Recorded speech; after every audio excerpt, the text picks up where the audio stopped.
Hello, Global 9 students. Welcome to week 35 for our screencast, May 17th through the 21st. This week we'll be continuing on with the European Middle Ages, talking specifically about the Crusades and the Black Death. So let's get right into it. As we take a peek at Schoology, first you'll see in our self-paced folder that there are two assignments, one for the Crusades and one for the Black Death.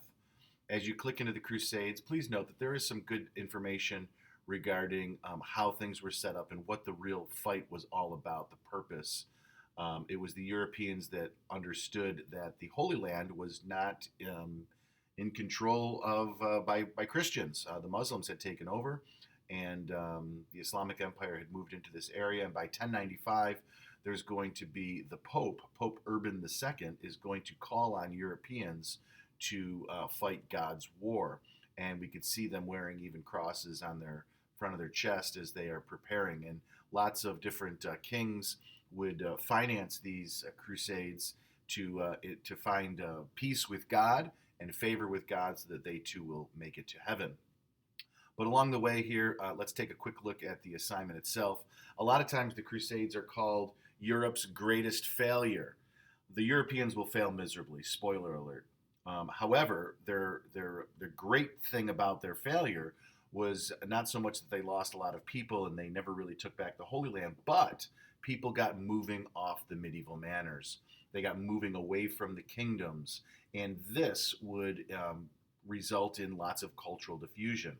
So we're going to see a lot of things here along with the effects of the Crusades. You can see where some of my reading has taken us if you want to take a peek at that to see how to read through this and figuring out some of the basic ideas around the Crusades and what was going on. In the far right-hand side, you'll see a picture of Pope Urban II. There are a lot of different accounts of that speech that he gave trying to inspire Christian soldiers to take back the Holy Land.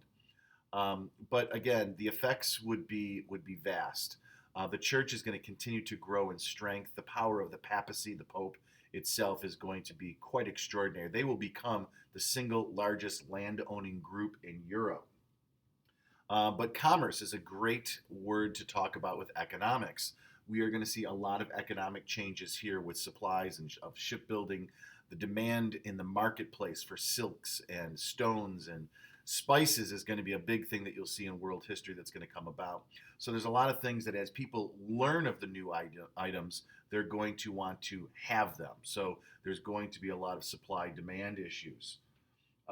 So moving along with the feudalism is going to begin to break down. The aristocracy is going to begin to break down. And lots of land is going to be returned back to the crown. So some kings and queens are going to be very powerful. And it's really going to have a big effect. But the biggest thing is that it's going to break down some of the local feudal ties that the manor house would have with the serfs and peasants, for example. Additionally, probably the biggest thing is the intellectual development. The liberalized mindset of the Crusaders is really going to be helpful, and they're just going to learn a whole bunch of new things, especially in the sciences. The material development, this is just a carryover topic, just really looking at the cities of Venice and Genoa, which are the northern cities of Italy, where the peninsula, begins to jut out. Those two cities are going to be the furthest place that people will be able to go by land, and in time they'll jump into ships to go back and forth to the Holy Land. So it will make sense that later the Renaissance will begin here in Genoa and Venice because that's where lots of people are. There's lots happening. And eventually we're going to see that this kind of a spirit of discovery is going to bring about the first global age, particularly the age of exploration as we get moving along as well. So your job is to go through and talk about the effects of the Crusades, political, economic, and social. You can see I've got a couple of the basic topics covered in each of these areas. You can press pause as you need to. Your job is to answer the following questions. What effect do you find to be the most interesting and what might be most unexpected? This piece here, I'm just going to do a little blackout because it's asking for you to work, kind of with a group here. So here it is. I'm just going to kind of delete this part here and then just basically, I'm looking for an explanation about your number one choice that's going to come up here at the top. So here are your choices.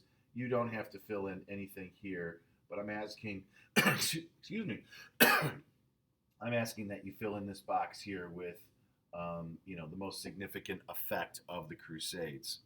Okay, with that, I'm going to move to the next topic, which is going to be about the Black Death. There are two videos. One is embedded within the packet. Here's one that you could watch ahead of time that's going to help, just give an idea and the parallels with the bubonic plague of the Middle Ages. Boo-boo, right? The bubonic, the black and blues that are going to come out. So a little kid is going to call those things boo-boos as a way to think about. But you can see in this image here, pretty graphic looking scene of some of the infections that would happen to a person as it was passed from one person to the next. But making connections today to the coronavirus is going to be a way that we can connect with it. The uncertainty back in over a year ago with how things were being spread between one another and what with vaccinations, if any, would help society. Obviously, wearing masks was a big deal this past year. But your job is to jump into the Black Death, and here's the packet that's going to go through for you to take a look at. Let me go to the beginning here, where you're starting to see how it's going to be spread. So here's a map that's going to show you a few things. It's going to make its way from China over to Europe, and millions and millions of people would die along the way. Here's the video. So if you can click on that link there, it's a pretty short one, but again, it gives us some understandings about how to set things up here. Along the way, if you could answer some questions in the gray boxes, this would be great. We've seen this kind of map of the trade networks before, so we'll see how things begin to trade, or how it moves by the arrows indicated. So take a close look at that. Again, another map here about showing how the Mongol Empire during this time would also have the impact. And here we begin to see, really into, and these are waves of lines. So if you follow a line, like here's a line, my pen color is kind of fat, but these are waves of spread. So you can take a look at that and answer the questions here on the side.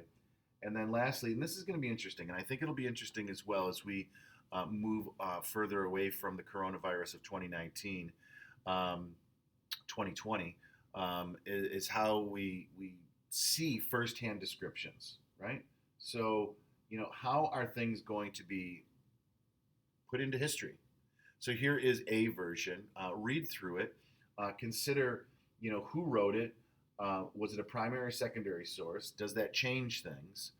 And, his understanding of, the plague moving into that town, the symptoms, and just what were the methods that they tried to try to stop the plague? What did we in America try to stop? The world, how do we try to stop this? So you'll see there's a couple other questions here for 8 and 9 at the bottom. If you have any questions, don't hesitate to ask your teachers for help, and we hope you have a great week.